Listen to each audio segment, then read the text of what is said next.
If you seek to follow the Stoic path, your first step is understanding what lies within your control. To offer real value to others, you must begin with yourself, learning to steady your mind, master your reactions, and discipline your habits. Only then can you walk with clarity, guided by the wisdom of Stoicism and the pursuit of self-mastery. You are who you are today, but within you lies the power to transform, to refine, and to rise above what holds you back. The Stoic journey is one of constant evolution, a daily choice to sharpen your mind and shape your character. The road is not meant to be easy. True Stoic greatness demands presence, persistence, and patience. It is a lifelong pursuit, a deliberate commitment to virtue, awareness, and internal growth. In this vast tapestry of existence, each of us was placed here by an intricate sequence of events. Call it fate, call it chance. But the fact that you are here now is a rare and powerful reminder of resilience. Your very existence is proof of endurance, of generations who overcame hardship so you could stand where you are. Life, in all its fragility and unpredictability, is a gift.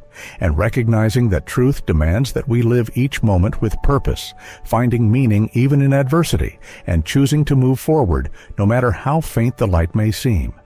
Did you fall short of your goal? Good. That failure is fuel for refinement. Did something unexpected knock you off track? Good. That's your test, your chance to adapt and strengthen. Each morning, remind yourself to breathe is a privilege, to think, to act, to love. These are not guarantees. As Marcus Aurelius once wrote, "When you arise in the morning, think of what a precious privilege it is to be alive, to breathe, to think, to enjoy, to love." These simple words hold the essence of Stoic wisdom, that life, no matter how complex or difficult, is a rare and fleeting gift. Each day that greets us is not just another entry on a calendar. It is a blank slate, a quiet invitation to shape our destiny through thought, discipline, and intention.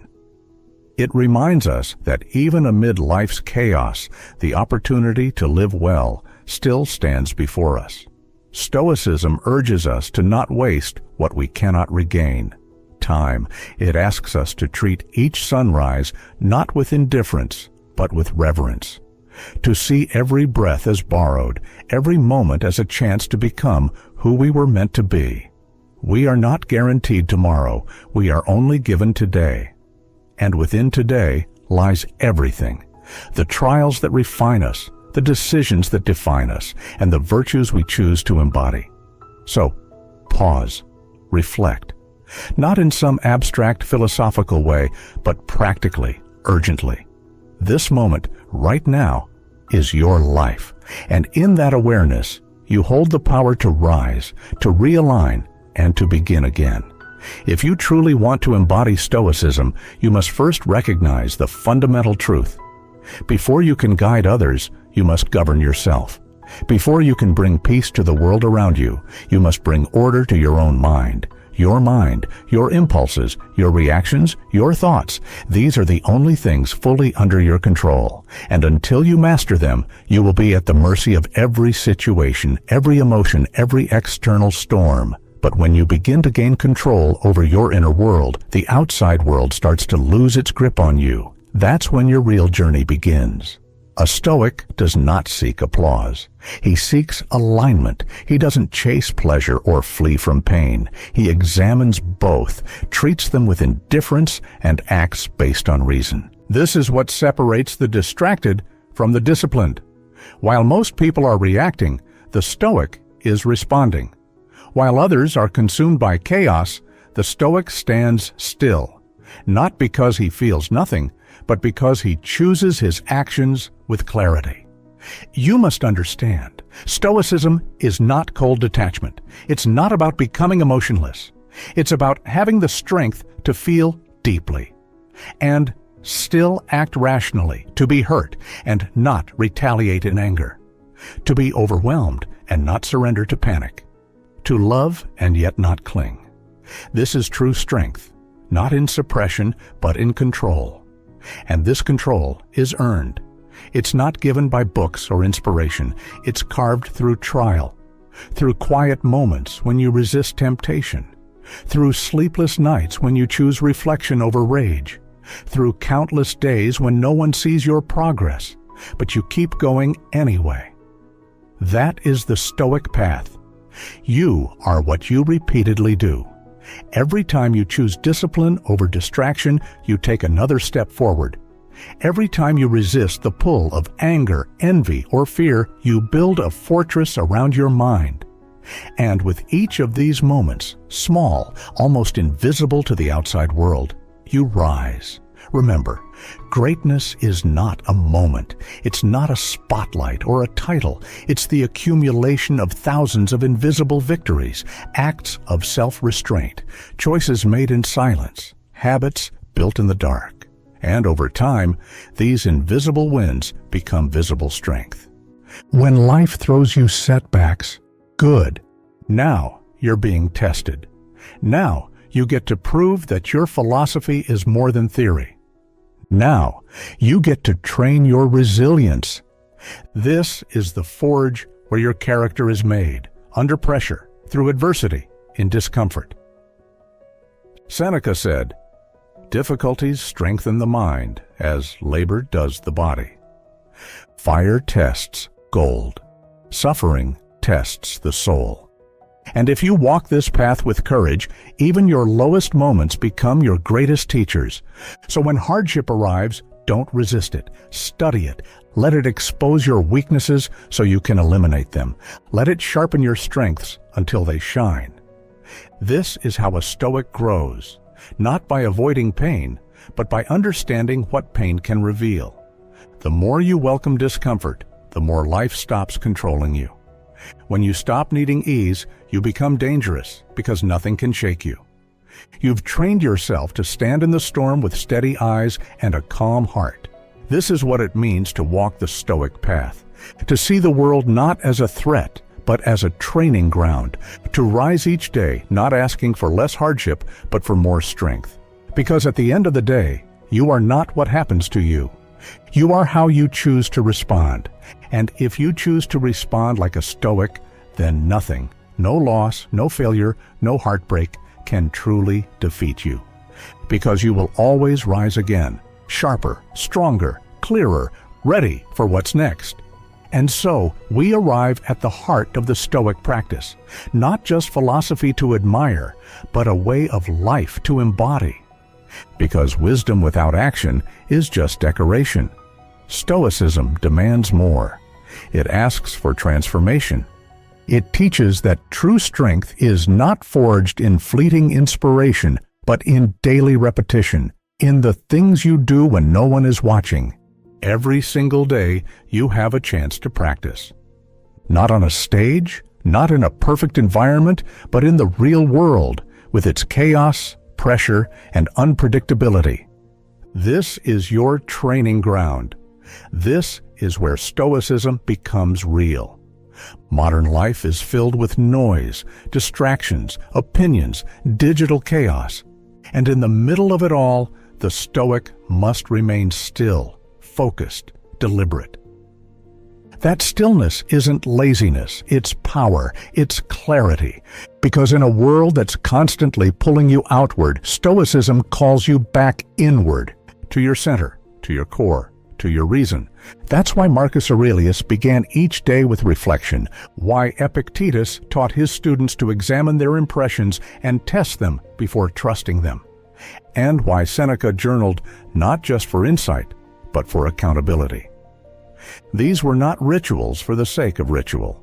They were daily disciplines, tools to sharpen the soul. So, what does this look like for you today? It begins with a morning mindset, not reaching for your phone, not scrolling through the chaos of the world before you've even faced your own, but instead pausing, breathing, reminding yourself, this day is mine. I don't control what it brings, but I control how I respond. The Stoic morning is about intention, not letting the world dictate your mood, but deciding in advance how you will show up. Before the challenges begin, The Stoic decides, I will act with patience. I will speak with purpose. I will remain steady. And as the day unfolds, that intention is tested. You will face traffic, tension, criticism, distraction. People will say things that provoke you. Situations will tempt you to abandon your principles. But this is where your practice begins, not in avoidance, but in engagement. To be in the fire without burning, to hold your character steady when everything around you pulls at your emotions. Did someone insult you? Good. A test of ego. Did plans fall apart? Good. A lesson in flexibility. Did you fail to meet your standard?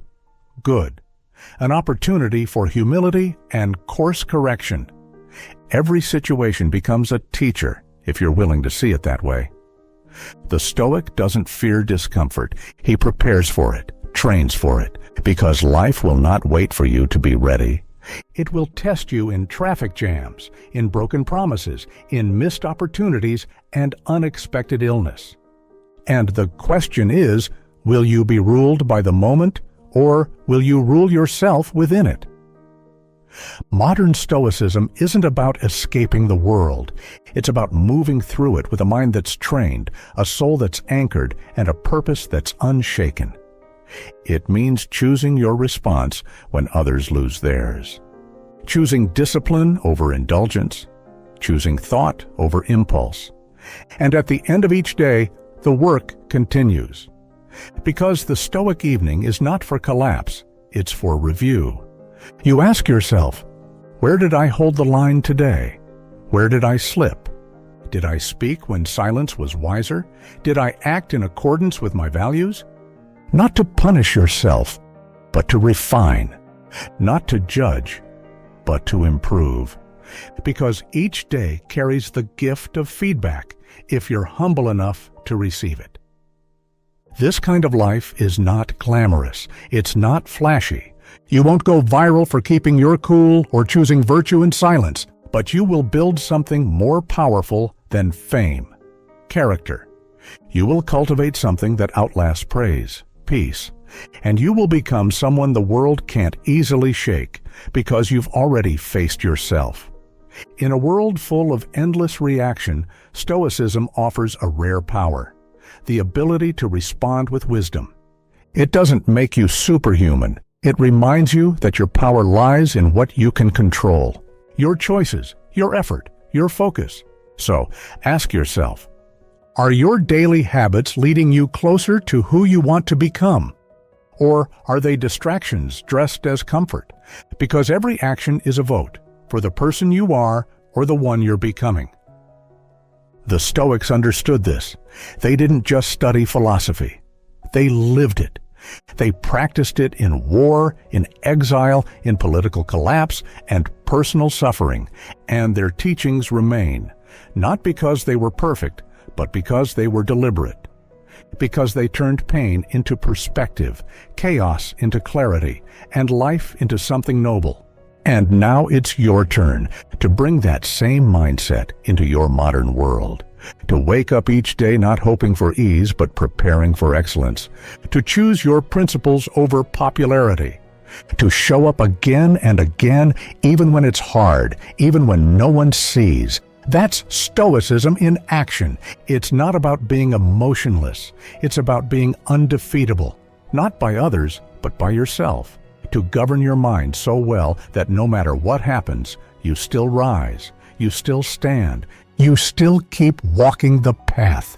This is your practice, this is your power, this is your moment. Once you begin to engage with Stoicism on a daily level, when reflection becomes habit and discipline becomes instinct, you inevitably confront your greatest obstacle, yourself. Not the external world, not fate, not misfortune, but your own emotional volatility.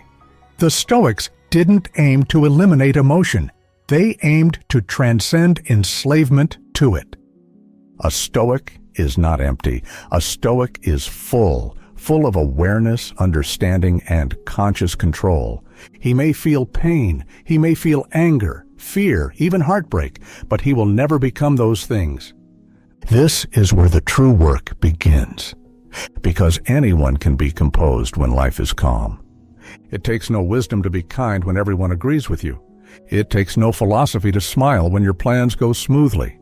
But what about when you're betrayed, overlooked, when life hits you in the face with grief, delay, or defeat? Here, Stoicism shines, because in these moments, when emotion surges and instinct urges you to react, the Stoic chooses his response. He does not lash out. He does not collapse. He remains centered. And in that stillness, he reclaims his power. The Stoic doesn't fight emotion by force. He meets it with reason, with awareness. He observes the emotion rising, names it for what it is, and asks, is this useful? Is this aligned with virtue? Or is this my ego demanding attention? Pain is not weakness, it's a messenger. Anger is not strength, it's a flare signaling an unmet value. Fear is not your enemy, it's your training partner. And sadness often shows you what you care about most, but none of these are your identity. You are not your feelings. You are the one who watches them come and go. And the Stoic learns to see every emotion as data, signals to examine, not commands to obey. Seneca warned, we suffer more often in imagination than in reality. Why? Because our untrained minds dramatize every setback. A delayed flight becomes a catastrophe. A rude comment becomes a personal attack. A failed attempt becomes proof of worthlessness. The Stoic does not indulge this spiral. He breathes, he pauses, he reframes. What happened? He asks. And what does reason say I should do about it? And here's the truth. Mastering emotion doesn't mean never feeling. It means feeling fully, but not being pulled by every wave that crashes over you. It means being sad without despair. It means being angry without acting on impulse. It means holding space for grief without letting it destroy your clarity. Because a Stoic knows his emotions are guests, not masters. They may arrive uninvited, but they do not get to run the house. And here's where resilience comes in. You're not just training for emotional control, you're preparing for life. Because life will knock you down. It's not a question of if, but when. You will lose, you will hurt, you will break. And Stoicism won't stop that. It never promised to. What it promises is that you won't stay broken. A Stoic doesn't crumble when things fall apart. He builds from the rubble. He turns heartbreak into humility, loss into clarity, rejection into refinement. He doesn't just bounce back, he bounces forward, wiser and stronger than before. Marcus Aurelius reminded himself daily, you have power over your mind, not outside events. Realize this, and you will find strength. And in those few words is the whole map. You are not here to control what happens. You are here to govern how you meet what happens, with grace, grit, and grounded wisdom. Even the most difficult circumstances, illness, financial hardship, betrayal, loneliness, can be fuel. Not for bitterness, but for building. You ask, what is this teaching me? And in that question, you reclaim authorship of your life. Too many people are slaves to their mood. They let how they feel decide what they do. If they're angry, they argue. If they're afraid, they avoid. If they're bored, they escape. But the Stoic flips the equation. He lets what is right guide what he does, and lets emotion follow, not lead. This is emotional alchemy, turning suffering into strength, turning uncertainty into clarity, turning feeling into fuel. You don't need to be unshakable all the time, but you do need a compass. You do need the ability to anchor yourself when everything around you is moving. And this resilience is trained, not once, but daily. It's built in the small moments, when you hold your tongue instead of snapping, when you show up despite the fear, when you respond with patience instead of rage. These micro decisions create macro character. Your ability to lead yourself emotionally is your most valuable asset in a chaotic world. And your emotions, once tamed, become powerful allies. They show you what matters. They guide your reflection, but they never, ever get to take the wheel. So as the world gets louder, politics, pressure, pandemics, panic, you get quieter. You get clearer. You train the inner citadel. Because that's where your real life happens. Not in outcomes, not in other people, but inside your own mind. And once you've built that internal stronghold, once you've developed the emotional muscle to stay composed when everything shakes, you are ready to deepen your discipline, to not only master your reactions, but your focus, your choices, and the life you build through daily intention. Because emotional mastery isn't the end of the Stoic journey. It's the bridge to something greater, to a life not driven by the noise of the world, but by the steady rhythm of virtue and purpose. And that's where we go next. Emotional mastery is not the end of the Stoic path. It is the beginning of a deeper transformation. Because once you learn to manage what happens inside, you begin to see what truly deserves your attention. And more often than not, the answer is simple: yourself. Self-focus is not selfishness, it's self-responsibility. It's not a retreat from the world, but a return to your rightful center. When you focus on yourself, you stop wasting energy on things that don't serve your growth. You stop playing roles for others. You stop chasing applause. You stop trying to fix everything out there and start refining what's in here. The Stoics understood this better than anyone. They taught that the world is never fully ours. We live in it, but we do not own it. And because of that, the wise person builds their life not around external outcomes, but around internal order. You may not control what people think of you, but you control whether you stay true to your values. You may not control your circumstances, but you control your effort. And that alone is enough to create a powerful life. But focusing on yourself in today's world, it's an act of rebellion. We're constantly told to compare, to perform, to broadcast our lives for likes and approval. We scroll endlessly through curated lives, measuring ourselves by illusions. And in doing so, we lose our center. We abandon our path. The Stoic stands against this tide. He withdraws, not to escape, but to realign. He protects his mind like sacred ground, allowing only what serves him to enter. He knows that where attention goes, identity grows. And so he guards it like his most precious resource, because it is. Epictetus said, "You become what you give your attention to." This is not just metaphor, it's neuroscience. Your thoughts shape your perception shapes your choices, and your choices shape your destiny. So if your attention is scattered, your life will be too. But if your attention is disciplined, directed inward, guided by reason, then your path becomes clear. Focusing on yourself means taking radical ownership. It means stopping the blame game. It means asking, what part of this is mine to fix? Not what they did or what the system failed to provide, but what you can do now with what you have. This mindset changes everything. Suddenly, the world becomes less overwhelming because you've narrowed your focus. You're no longer trying to fix everything. You're working on you, and that work ripples outward, shaping the world by example, not by force.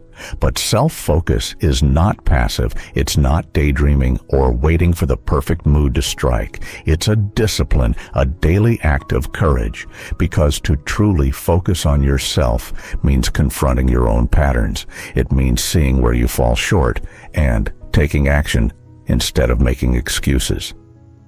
When you skip your training, it's not just a missed workout. It's a vote for the version of you who backs down when things get hard. When you speak out of impulse, it's not just a bad moment. It's a chisel striking your character. Everything you do either sharpens or dulls who you're becoming. And so the Stoic becomes selective. Selective with time, selective with relationships, selective with input, because he knows that attention is energy, and wasted attention is wasted life. In a world where everyone's shouting, the Stoic listens inward. He journals, he reflects, he limits distractions so he can hear the quiet truth of his own reason. And that stillness is where clarity is born. This is the paradox of self-focus. The more deeply you invest in your own growth, the more you have to offer others. You cannot pour from an empty cup. You cannot lead others from a place of confusion. You cannot love deeply if you do not know who you are. So this work, this inward turning, is not about building walls. It's about building strength. It's about becoming whole so that you can walk through the world with presence and purpose. But make no mistake, it's hard, because focusing on yourself means facing the parts you've ignored. It means waking up early when you don't want to. It means turning off your phone when everyone else is numbing out. It means doing the reps, mentally, physically, spiritually, when the world offers 1,000 reasons to quit. This is the Stoic work: to show up with discipline, to act with integrity, to focus on your effort, not the outcome, to live in alignment, even when no one is watching. And through that focus, you become free. Because when you stop letting the world dictate your energy, you reclaim your power. You become unmoved by gossip, unbothered by judgment, unshaken by setbacks. You learn that what matters is not what happens, but what you do with it. So the next time you're tempted to spread your energy thin, to fight battles that aren't yours, to please everyone but yourself, pause. Return to center. Ask yourself, what would the best version of me do right now? Then do that, and do it again tomorrow, and the next day. And soon you will become it, not by force, but by repetition. This is not a quick fix. It's a lifelong practice, but the rewards are immeasurable. You gain not just discipline, but peace. Not just focus, but purpose. Not just self-control, but self-respect. And from that foundation, you are ready to face anything, because you no longer need the world's permission to be who you are. So now we arrive at the final stretch of this Stoic path. Not an ending, but a deeper beginning. Because this journey of self-focus, emotional mastery, and disciplined living is not something we complete. It's something we return to every day, every moment, over and over again. And that's what makes this philosophy so profound. Stoicism doesn't promise perfection. It doesn't offer escape. It doesn't hand you a list of rules to follow blindly. Instead, it holds up a mirror and it asks, who are you, really? When no one is watching, when things go wrong, when your heart is heavy and the road ahead is unclear, it challenges you to look within, to audit your thoughts, your actions, your impulses, to ask yourself, am I living in alignment with my values or reacting to the noise of the world? And in asking, you begin to see the truth, that all growth begins with awareness. That clarity is the beginning of change. The Stoics believed that adversity is the classroom of virtue. And life is the teacher. Not a gentle one, not always fair, but always instructive. And when you start to see your challenges not as barriers, but as assignments, everything shifts. You stop asking, why is this happening to me? And you start asking, what is this shaping in me? That is where real strength is born, in heartbreak that teaches compassion, in failure that teaches humility, in rejection that teaches independence, in stress that teaches discipline. And this perspective, this ability to flip hardship into growth, comes from one place, the internal fortress you've built, not overnight, but piece by piece, through thousands of small, deliberate choices. It's easy to forget how far you've come, to overlook the battles you've survived, because the world doesn't give out medals for emotional resilience. But you've endured things you never thought you could. And that endurance is your evidence. You're not weak. You're weathered. You're not lost. You're learning. You're not broken. You're being shaped. Marcus Aurelius reminded himself daily, remind yourself what you've been through and what you've had the strength to endure. You must do the same, because too often we forget the mountains we've climbed while obsessing over the ones ahead. We forget that the same strength that carried us this far will carry us further. But only if we keep walking. Only if we keep choosing the hard thing over the easy excuse. Only if we return again and again to the work of refining who we are. You see, Stoicism isn't loud. It doesn't demand attention. It doesn't crave followers or fame. It's a quiet force building a quiet mind, a mind that's unshaken by insult, undistracted by praise, and unmoved by panic. And in today's world, that is rare, that is radical, and that is powerful. So here's the final question for you. Will you live by default or will you live by design? Because no one else can build your philosophy. No one else can walk your path. And no one else can unlock the potential that exists inside of you. Not tomorrow, not next year, but right now. It's in how you speak to yourself. It's in how you choose to respond instead of react. It's in how you show up, not when it's easy, but when it's hard. That is the Stoic practice. That is the Stoic advantage. And that is what makes you unstoppable, not in force, but in principle, not in control over others, but in command of yourself. So take this moment as an invitation, not to simply admire Stoic quotes or repost inspirational lines, but to live them, to apply them, to become them. Let your resilience become routine. Let your stillness become your superpower. Let your discipline define your identity. And when the world tests you, as it will, you will not be shaken, because you've done the work, because your roots run deep, because you are no longer governed by the winds of fate, but guided by the compass of your own values. That is how you become the person you were meant to be. Not in one breakthrough moment, but in the 1,000 choices that come after it. So reflect on everything we've covered, on control and focus and presence, on emotion and resilience and self-discipline. These are not abstract ideas. They are tools. They are your armor, and they are the path to a stronger you, a clearer you, a freer you. And now, before you go, if this video helped you reconnect with your inner clarity, if it lit a spark, if you found even one insight that made you think deeper, support the journey. Like this video to tell the algorithm that Stoicism still matters. Share it with someone who needs to hear these words. Subscribe to Deep Dive Stoic and become part of a movement, one that puts reflection over reaction, meaning over noise, and principle over popularity. There's more wisdom waiting for you in the videos on your screen right now.